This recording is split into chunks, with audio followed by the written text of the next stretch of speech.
Eu concordo em umas coisas com a Kátia, outras não, né?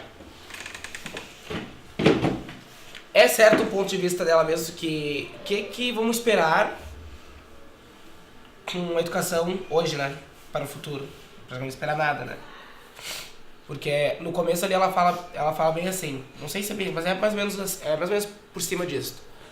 Que o que a gente pode esperar dos alunos tá na escola agora e o que podemos esperar pro futuro deles também, com a educação que tá hoje, né? Nessa parte concordo com ela, eu acho a escola necessária sim, só que tem que haver outras maneiras de abordar o ensino. Não entrar, escrever, o aluno copiar, decorar, pegar o diploma, sair, um ano vai esquecer tudo. Eu concordo com ela em umas partes, a escola é necessária sim, só que eu acho que tem que ser outro tipo de abordagem para o ensino. Porque hoje em dia o adolescente não quer mais pro colégio porque perdeu interesse, porque é aquela ditadura dentro de uma sala de aula, que o professor manda, o aluno obedece, né? Eu acho que se fosse abordado de uma forma diferente, né? Tipo que nem vocês aqui no curso, vocês passam sabedoria pra gente, ensinam e todos adoram. Porque é uma forma, não é uma forma divertida, porque é uma coisa séria que vocês fazem. Só que é uma forma de interagir, ouvir, conversar. Então o ensino tem que ser em média disto. No meu ponto de vista, tem que ser uma forma diferente de abordar as coisas. Eu acho que daria certo daí a educação. E a escola perfeita que eu sonho é uma escola onde tenha mais a ver com cada um. Onde cada um gosta, dentro daquela escola tem seu espaço, onde possa expressar, onde possa se encontrar. Eu acho que a escola ideal para mim seria isso, onde toda escola o aluno tivesse, não seu grupinho de popular, ou os CDFs, ou os do futebol, não, mas um grupo assim na escola. Quem gosta de xadrez tem um espaço para xadrez, né? Tem um espaço para cada um poder se identificar, só não o estudo. Quem quer falar? Eu queria falar. Eu acho assim, a gente tá, a juventude atual, por exemplo, ela é muito questionadora, porque o jovem ele tem acesso a todas as tecnologias, então manter um jovem é desafiador, assim, manter um jovem atento, um jovem interessado. Tudo que tu vai mostrar para ele, ele já sabe, ele acha que já sabe, né? Então eu acho que essa mudança na escola, ela teria que começar até pelo investimento nos professores, capacitação mais para os professores. O Rodrigo, que é educador, pode até falar melhor que eu nesse sentido, né, Rodrigo? Que é difícil manter o jovem, é um desafio, assim, sim. Vocês têm que ser desafiados diariamente para vocês se manterem interessados, né? Ela diz que ela não fala que a escola não é necessária, né? Só que ela diz que a forma abordada para o ensino que é precária. E eu concordo com ela. Porque o que podemos esperar com o futuro dos jovens? Hoje a escola está assim, imagina daqui a uns anos qual vai ser o futuro. Se a escola não é mais investida, a escola não é mais... Todos abandonam hoje a escola. Daqui a uns anos a escola vai ser uma coisa que não vai nem mais existir, talvez. Porque hoje em dia são poucos adolescentes em sala de aula. Não são todos que estudam. É muito grande, né? Então é bem perturbador isso. Teve um momento no vídeo que eu me identifiquei ali quando ela estava falando que ela falou bastante do ponto de vista dela, ficou bem claro que ela não gosta da escola. Ela gosta da escola, não gosta do ensino. Não gosta do ensino e que aquilo fez ela criar um certo problema com escola, né? A palavra escola. E ela, em algum momento ela falou que para que manter 5 dias na semana ali, 5 horas por dia, sendo que tu vai às vezes sem vontade. E eu passei por um período, eu tive um período da minha vida em que eu pensava exatamente isso, porque quando eu estudei de manhã principalmente, porque eu me sentia obrigado quando o meu despertador tocava, para mim era um pesadelo. Eu tinha vontade de chorar, porque eu era obrigado a levantar da cama e sair para estudar. E aí, quando eu comecei a pensar isso, eu fiquei me perguntando assim, mas por que para mim tá sendo uma desgraça ter que levantar cedo para ir pro colégio? Aí eu era adolescente na época, eu comecei a pensar sobre isso, porque era realmente muito ruim eu ter que levantar cedo, eu ia muito contrariado pro colégio. Mas eu comecei a observar e pensar um pouco. E eu comecei a ver que realmente o que me dava tanto desgosto em ir para a aula não era o fato de ter que acordar cedo. Eu estava desmotivado naquela época porque meus professores eles tinham metodologias de aula que me chateavam e me deixavam muito cansado. Tipo, eu já ia com sono para aula e chegava lá e o método com que eles ensinavam não me estimulava nem um pouco, não me estimulava a minha curiosidade em querer saber mais. E eu acredito que esse é um dos problemas muito grandes das escolas. A metodologia de ensino. Acho que é o que ela falou. A metodologia de ensino hoje, eu acredito que é muito falha.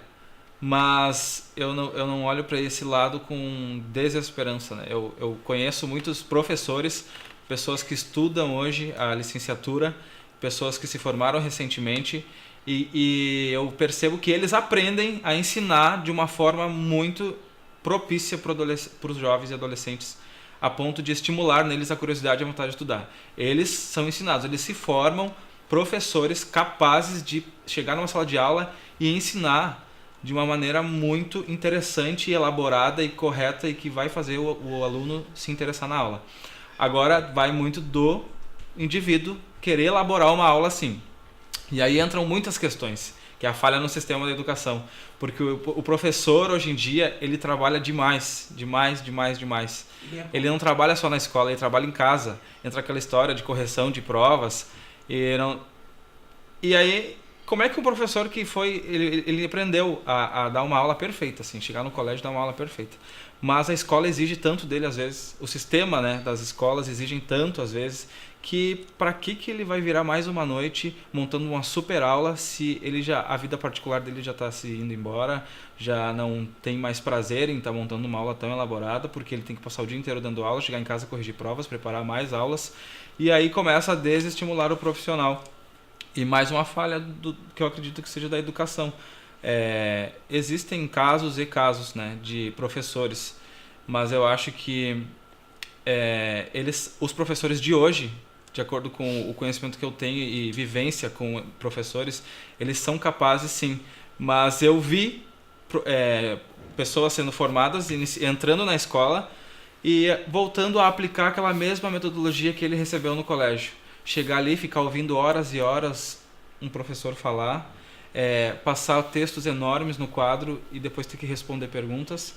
E ele estava abrindo mão de tudo aquilo que ele aprendeu na faculdade, de desenvolver metodologias de ensino, porque a escola não dava tempo para ele respirar. Ele chegava lá super cedo, ter que dar as aulas, ter que voltar para casa, fazer mais aquele monte de correção de trabalhos, provas e planejar mais aulas, só que não dava tempo para planejar, porque o planejar tem que ter gosto para isso e tempo, só que não existe mais o tempo de planejamento.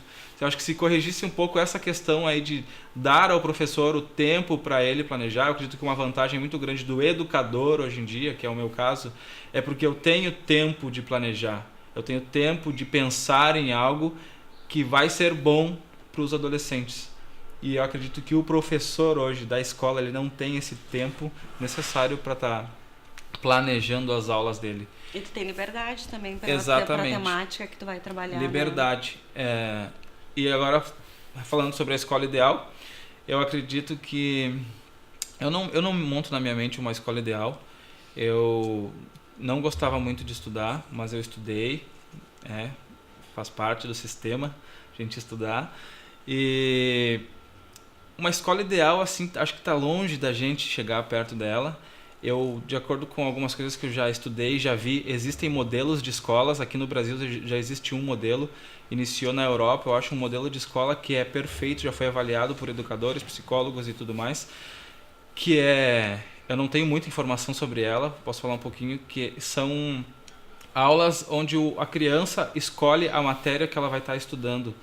O conteúdo que ela vai estar estudando, e as idades elas se misturam. Uma criança de 6 anos às vezes estuda com uma de 7 ou de 8, porque a de 8 está com interesse em estudar certa coisa, então eles juntam grupos de crianças às vezes com experiências diferentes já de estudos, mas que vão estar estudando um conteúdo específico porque aquilo partiu do interesse dela, e ali tem um educador, um professor auxiliando aquele estudo, porque ele foi capacitado e se preparou para aquilo. E mais várias outras regras nessas escolas, regras não, né? Ideias, ideologias para facilitar o ensino dessas crianças, onde elas não são obrigadas a chegar e ir para uma sala específica lá naquele lugar do prédio, lá ela vai se misturar com aquele mesmo, sempre o mesmo pessoas, receber sempre o mesmo professor e estudar sempre do mesmo método.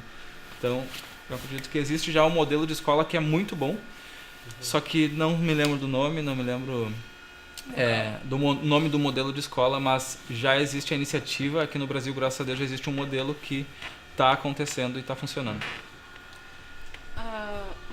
Na verdade, eu fiquei com algumas dúvidas sobre o entendimento, né? Primeiro, porque ela traz uma questão que ela é de uma escola privada, e hoje a gente tem a privada e a pública, que é uma distância muito grande entre uma e outra, né? Então, ela traz uma insatisfação, daí tu para pensar insatisfação quanto jovem, quanto adolescente, porque existem as características, né? Porque hoje a gente fala numa educação que é aquilo que eu trouxe antes, tudo muito bonito no papel, mas nem sempre aplicável, né? Então, de repente, nem todo mundo tem o conhecimento, né?